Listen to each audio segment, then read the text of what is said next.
Olá, queridas e amáveis pessoas do YouTube, sejam bem-vindos a mais um vídeo nesse canal, mais um react da série de reacts de novembro, né? Consciência Negra de novembro, uma série de reacts que eu tô fazendo aqui para falar sobre um pouquinho sobre a importância desse feriado e sobre alguns contra-argumentos que sempre vêm, sempre voltam, sempre vão.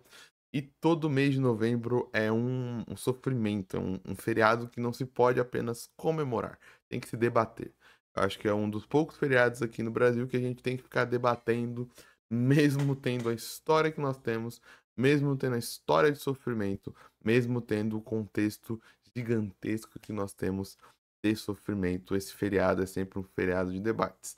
E, como eu falei no outro vídeo, como sempre volta, sempre vai, já antecedendo, não sei se vai voltar essa discussão, mas eu acho que é uma importante discussão pra gente, quem sabe, aos poucos ir diminuindo cada vez mais. Quem sabe daqui 10 anos esse vídeo não tenha intuito nenhum, mas daqui 5 anos esse vídeo também não tem intuito nenhum mais. Vamos reagir lá ao Fernando Holliday, vereador, ex-vereador, não lembro. Eu lembro que ele foi vereador pela cidade de São Paulo, capital. Não sei se no momento ele ainda o é. Ele era do MBL, não é mais. Zumbi não era herói. E aqui a gente já começa a ver um padrão de que os ataques geralmente são a zumbi. Como se o feriado fosse dedicado somente ao zumbi. E o zumbi não fosse um herói, não fosse só um símbolo do que está se lutando. Como se na consciência negra, olha o nome do feriado, a gente não estivesse usando o zumbi sim como um herói, mas representando todas as outras pessoas que sofreram, morreram e deram o sangue pela essa nação chamada Brasil de maneira obrigatória, tiveram que lutar pela sua liberdade. Zumbi é um símbolo, zumbi é um título, zumbi representa um estilo de vida de escravos fugitivos que tinham que ir para inúmeros quilombos.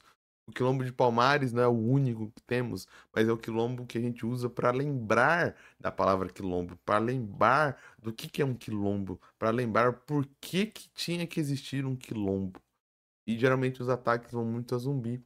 E muito conectado com aquilo que a gente falou no último vídeo. Se você não viu o último vídeo, assiste aí, procura aí sobre se zumbi tinha escravos ou não. Eu reagindo ao vídeo lá do Meteoro, onde vinha esse ditado, essa crença de que o Quilombo de Palmares tinha escravos, o Quilombo de Palmares de alguma maneira possuía escravos, sem nenhum embasamento teórico, não se usa documentos, não se tem dados, não se tem nada sobre a questão de Palmares ser escravos, mas baseado no achismo, baseado ao ataque a alguma coisa, se usa esse argumento de que o quilombo, de que zumbi tinha escravos. Tudo bem? Vamos lá pro vídeo e vamos usar esse vídeo como desculpa para falar sobre tudo isso, sobre racismo, sobre consciência negra e tudo mais que der para encaixar, beleza? Bora lá. Mais uma vez, o Brasil e São Paulo comemoram o Dia da Consciência Negra. Mas o que exatamente significa esse dia e por que o movimento negro aprecia tanto essa data? E Zumbi dos Palmares foi de fato um herói da causa negra? Bom, que o Brasil tem o racismo enraizado na nossa cultura e que a gente precisa superar esse tipo de preconceito, isso é um fato, é quase unânime na sociedade e eu também não discordo disso. Inclusive, foi pensando nisso que o governo Dilma Rousseff transformou o Dia da Consciência Negra em uma data nacional. Inclusive, essa era uma data que era comemorada individualmente somente em alguns estados e em alguns municípios. Hoje em dia, em alguns lugares ele é feriado, em outros é só uma data a ser relembrada. Na cidade de São Paulo, especialmente esse ano, não será feriado porque ele foi antecipado para maio, ali numa tentativa de aumentar o isolamento social durante a pandemia. O vídeo do Holiday que eu tô pegando aqui, ele já tem 2 anos, se não me engano, é de 2021. Mas o que se celebra nesse dia? Se celebra especialmente a figura de Zumbi dos Palmares, que foi ali o responsável pelo maior quilombo no período da escravidão no Brasil, que era basicamente uma região ali utilizada para recuperar escravos fugidos ou escravos que estavam perseguidos pelos seus donos e pelos seus ex-donos. O quilombo foi transformado especialmente no século XX pelos historiadores marxistas como um antro de liberdade, como Pelos historiadores marxistas. Os historiadores marxistas eles transformaram uma questão de liberdade. Não é a história, não é os dados, não são os documentos, não é todos os quilombos que se tinha, não é todos os quilombos que se teve, não se teve só o quilombo de Palmares para a liberdade. E a própria história do quilombo não é uma anedota, não é uma questão utópica. Nenhum historiador vai transformar isso historicamente, utopicamente, como um antro de liberdade. Era um antro de resistência. Você estava livre, mas o próprio Quilombo de Palmares tinha que travar guerras contra os portugueses. E, infelizmente, o Quilombo dos Palmares foi destruído. Então não era. Ninguém diz que é uma utopia mágica que tá todo mundo livre. Não, era um antro de resistência. E a questão de falar que o feriado é só pro zumbi, é igual eu falei anteriormente. O zumbi, ele é um marco. Assim como diversos outros feriados, por exemplo, feriados católicos, se tem um santo, se tem, por exemplo, Dia das Crianças, se tem Nossa Senhora de Aparecida, tá ligado? Não tô falando que é a mesma coisa, tô dando de exemplo. Quer dizer que o dia é só para Nossa Senhora de Aparecida? Não, é que ela é uma representação. Nós, como humanos, gostamos e trabalhamos melhores histórias quando a gente tem heróis, quando a gente tem mártires, quando a gente tem símbolos. Vamos tirar a palavra herói, tá bom? A gente pode falar um símbolo. Não quer dizer que, pô, zumbi é perfeito. Porque não existe nenhum ser humano perfeito que possa ser chamado de herói. Só que a gente precisa de um exemplo de quem lutou contra esse movimento. E dentro da consciência negra, a gente vai usar o zumbi, mas a gente pode usar outros. A gente pode usar o movimento da luta negra que começou lá no século passado. A gente pode usar a Leila Gonzalez. A gente pode usar um monte de pessoas que trabalharam contra a escravidão. A gente pode trabalhar abolicionistas negros da época do período imperial. A gente pode usar um monte de gente, só que o zumbi é um exemplo muito característico do que aconteceu no Brasil. O zumbi foi um cara que teve que. O zumbi e o Quilombo dos Palmares tiveram que lutar com as próprias mãos contra os escravocratas. Tiveram que fugir, tiveram que fazer esquemas, tiveram que fazer tanto esforço para fugir dos campos que eles eram obrigados a trabalhar e eram torturados. Então, o zumbi é um exemplo muito grande. Não porque a luta dos outros foi menor, mas imagina o que foi ter que viver em Quilombo dos Palmares naquela época. Imagina o que era ter que fugir da sua fazenda, muitas vezes entrar dentro de um mato que talvez você não tinha muito conhecimento, porque não é o seu mato original, não, onde você nasceu. Ter que ir atrás do Quilombo dos Palmares e sobreviver lá dentro sendo atacado. Eles não iam pro Quilombo e era, pô, de boa, estamos felizes aqui. Não, na toa o Quilombo foi destruído. E é um exemplo de quantos outros quilombos existem. Existem quilombos que resistem até hoje. Por exemplo, no estado de São Paulo e em outros estados. Eu falo do estado de São Paulo porque é onde eu estou no momento.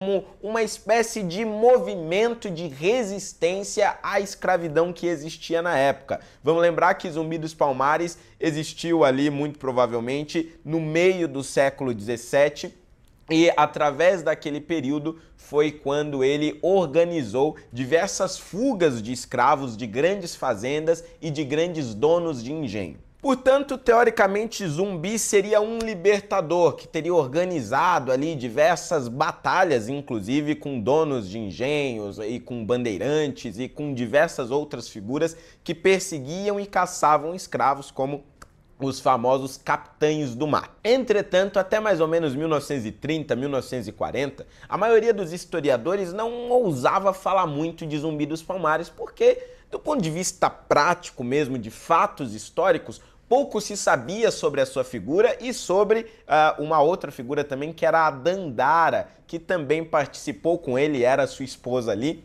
na luta pela libertação dos escravos, uma teórica luta de libertação dos escravos. Até onde se sabia, Zumbi dos Palmares muito provavelmente poderia também ele ter tido escravos. E aí isso pode parecer meio estranho para quem está assistindo o vídeo.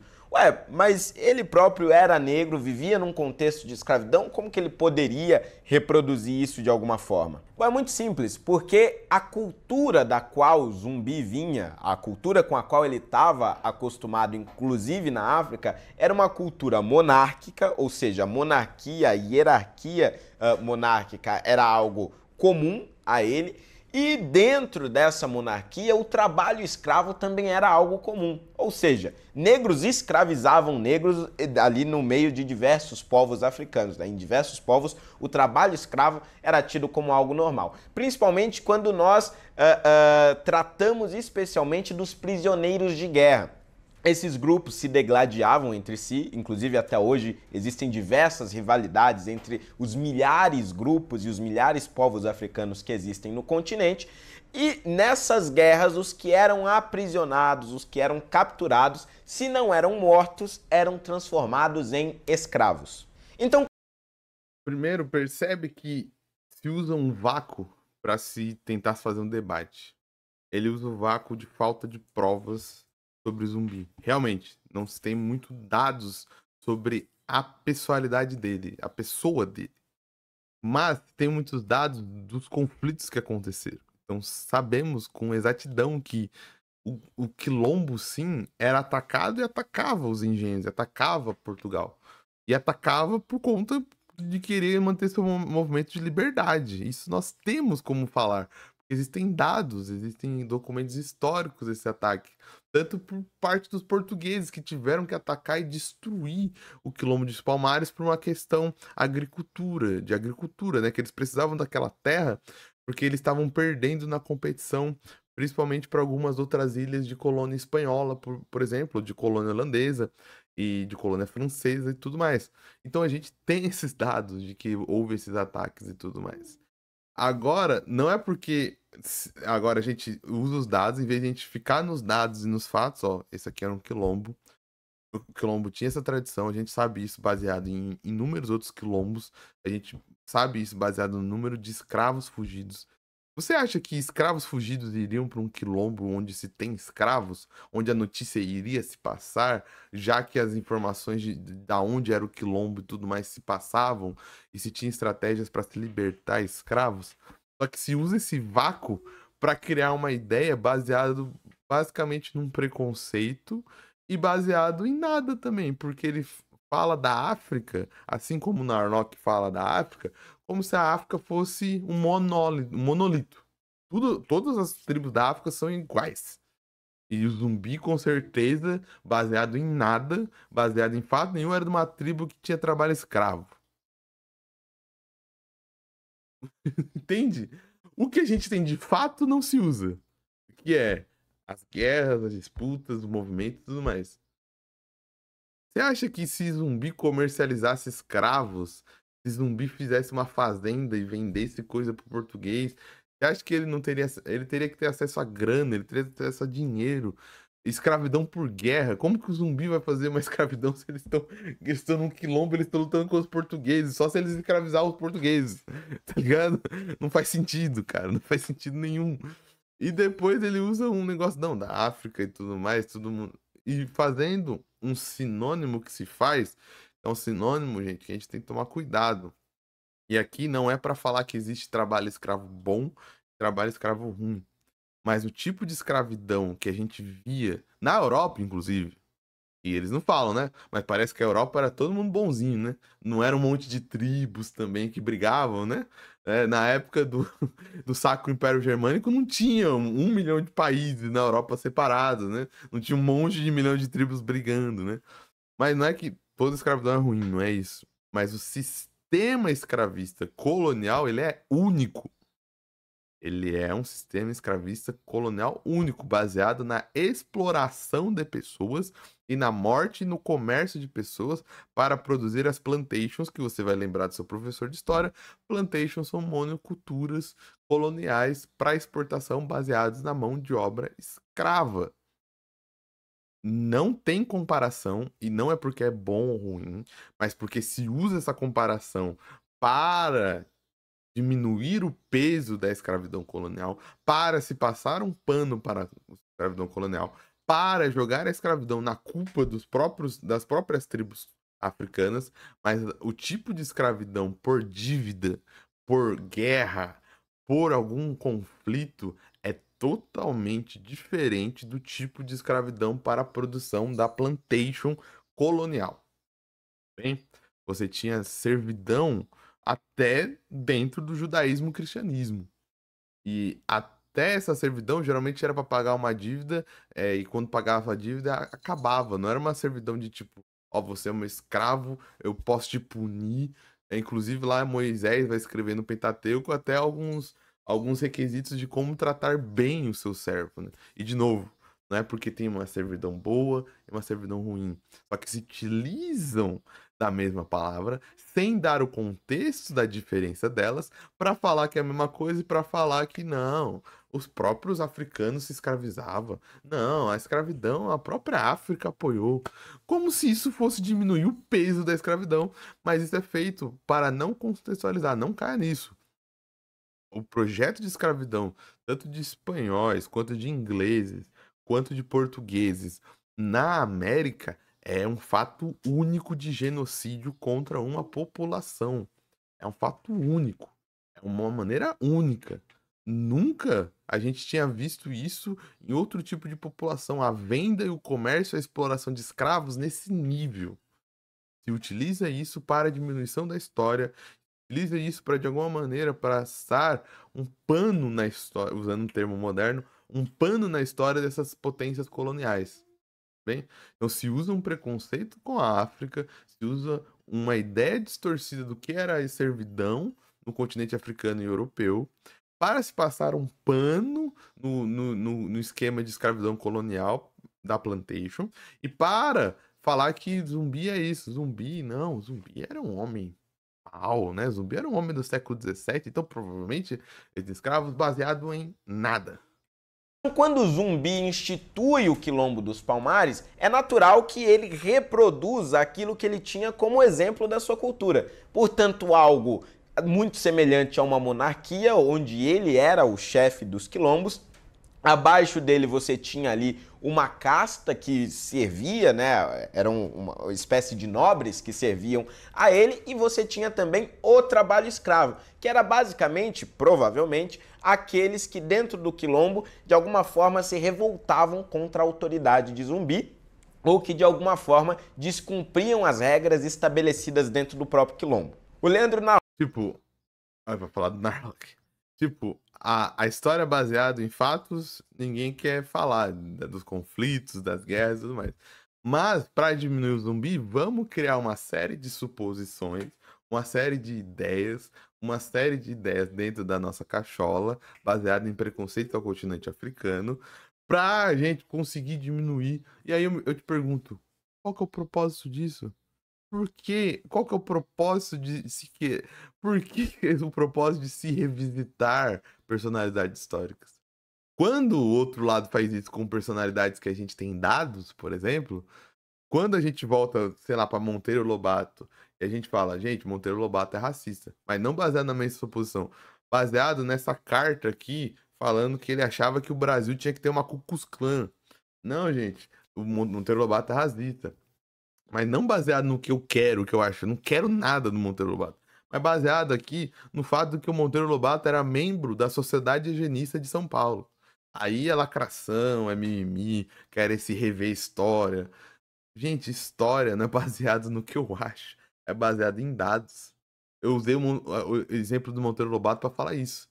Quando a gente volta pro Monteiro Lobato e fala, gente, o Monteiro Lobato era racista. É baseado em cartas, em dados, no que ele falou, tá ligado? A história é feita através do método científico. A história não é feita baseada em suposições. Eu tô fazendo uma suposição. Tanto que não se faz outra questão de aumentar ou não o Zumbi de Palmares. Se faz a questão de contar a história do Quilombo de Palmares. E de se falar do Zumbi, que era o líder do Quilombo baseado no que a gente sabe. Tá ligado? E se a gente soubesse que ele teve escravos com 100% de certeza, essa seria a história contada por qualquer historiador que tenha apreço pelo método histórico, que tem apreço pelo método científico de se estudar a história. Locke ele vai tentar recuperar essa visão dos historiadores antes de 1930 e 1940 no livro Guia Politicamente Incorreto da História do Brasil. Pois bem, só que essa visão sobre Zumbi dos Palmares ela vai começar a mudar na década de 50, quando a historiografia brasileira começa a ganhar ares marxistas. A influência marxista vai ser muito forte a partir dali. Os marxistas, é tudo culpa do marxismo, é tudo culpa do comunismo, sempre. É ótimo ser de direita porque você tem uma muleta para sempre. E não, se der alguma coisa errada, foi Marx, foi o Lula, foi o PT, foi o marxismo. É sempre, essa é a desculpa sempre usada. E eles vão tentar olhar o quilombo, inclusive como uma espécie de reprodução daquilo que seria um ideal de luta de classes. Por mais que na época de Zumbi não existisse o socialismo, eles vão tentar fazer uma comparação. Eu acho, isso seria até anacrônico, historiadores não fariam isso. Isso é anacrônico você fazer. É tentar jogar pro passado uma história que não existe. E o historiador não faz isso. Suposições. Ação anacrônica para ver como seria o resultado se as classes mais baixas. Tipo, quando se fala isso, você percebe, o Larlock e as outras pessoas não citam fonte pra nada. Nem pra criticar, nem pra falar do argumento e nem pra defender o seu argumento. Então não se cita fontes. Não se cita fontes de quem são os historiadores, de quem eram os historiadores de antes, quem são as fontes que batem nas fontes dele. Se unissem contra aqueles que os dominam. E pode vir um contra-argumento, mas eu falo, o ônus da prova é de quem fala.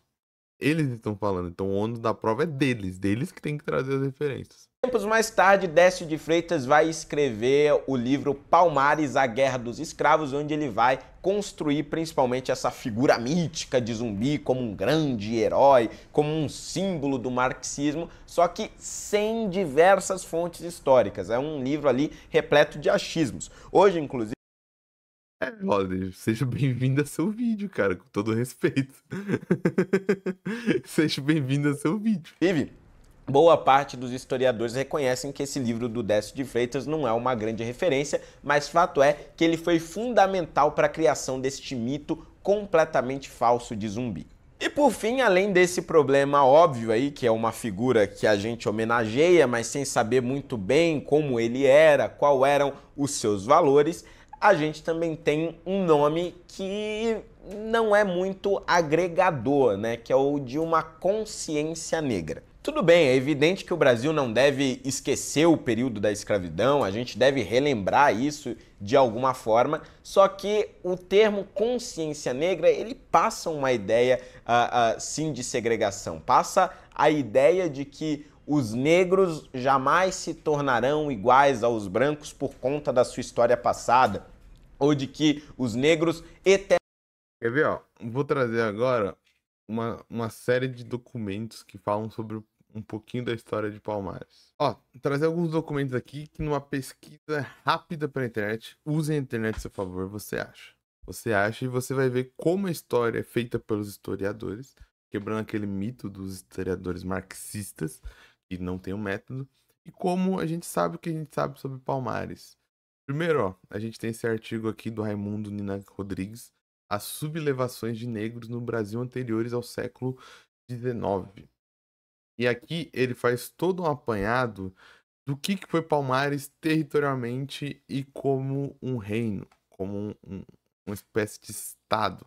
E você vai ver, ó, que sempre quando ele vai citar alguma coisa, ele fala de autores, ele fala de fontes, como Gaspar Balho, ele fala aqui de outras fontes quando ele tá citando Barlho de novo aqui, ele tá citando Dário.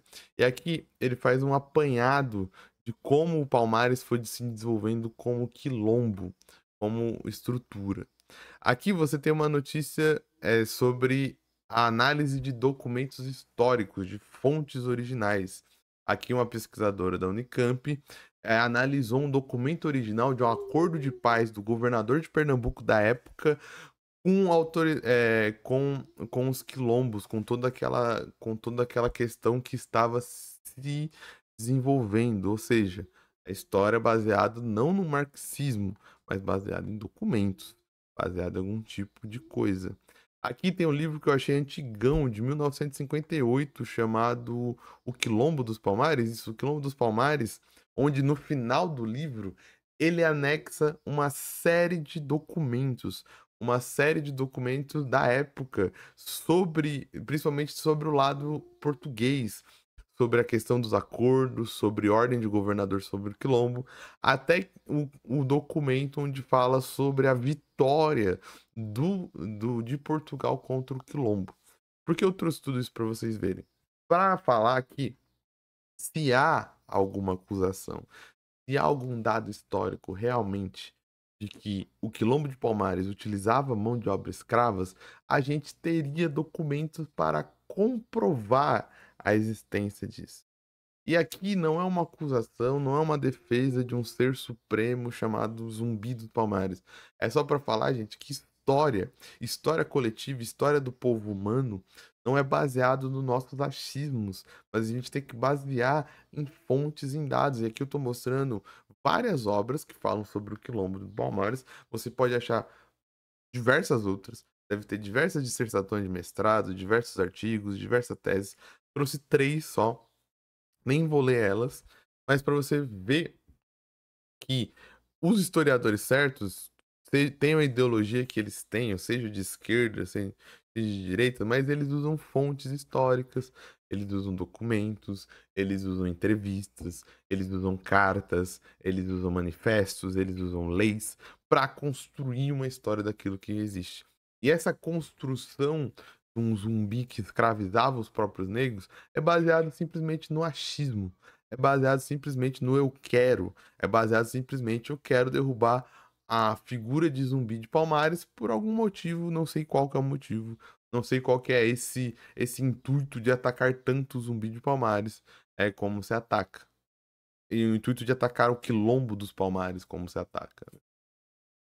Internamente terão de ser tratados de forma diferente ou discriminados positivamente ou negativamente por conta do seu passado. O que é muito diferente da gente relembrar, por exemplo, o 13 de maio, que é a data da abolição e que certamente deve ser relembrada constantemente, porque teve sim a participação de diversas figuras negras, seja de forma direta ou de forma indireta. Ou ainda, relembrar outras figuras negras cuja história a gente realmente conhece. Um exemplo é o de Luiz Gama, que foi um rábula, isso é, um advogado ali autodidata que se formou por conta própria, e ele sozinho, mesmo tendo sido vendido como escravo e depois conseguido ali se libertar, porque na verdade ele nasceu livre e foi vendido pelos seus pais, mesmo dentro desse contexto de plena escravidão, conseguiu libertar, através do direito e como advogado, mais de 600 escravos. Esse sim é uma referência de liberdade, é uma referência